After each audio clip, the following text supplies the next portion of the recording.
Hello, எப்படி இருக்கீங்க எல்லாரும்? இந்த ஃப்ரூட்ஸ் யாராவது பார்த்துருக்கீங்களா? இது காப்பி பொடி யூஸ் பண்ணுவோம்ல நம்ம, அதோட ஃப்ரூட்டு. கேரளாவில் நிறைய இடத்துல இது இருக்குது. இது நல்லா பழுத்ததுக்கப்புறம் இந்த மாதிரி தான் இருக்கும். நல்லா ரெட்டு கலராக இருக்கும், கொத்து கொத்தாக காய்க்கும். இதுதான் அதோட பிகினிங் ஸ்டேஜ். ஃபஸ்ட்டு அந்த பூ வந்ததுக்கப்புறம் அந்த பச்சை கலரில் ஒரு காய் வரும். அதுக்கப்புறம் அது கொஞ்சம் பிங்க் கலராகி மாறி நல்லா ரெட் ஆகிடும். இப்படி தான் இருக்கும். 2 லீஃபோட இடையில ஒரு ஃப்ளவர், அந்த கரிஞ்சி இருக்கிறது அதோட ஃப்ளவரு. அந்த ஃப்ளவரு அதுக்கப்புறம் இந்த மாதிரி சீடாக மாறும்.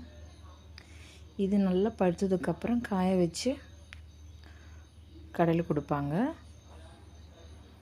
இது அந்த ஹால் செடி. இது பூத்ததுக்கப்புறம் நல்லா வாசமாக இருக்கும். அது பக்கத்துலேயே போனால் ரொம்ப வாசமாக இருக்கும்.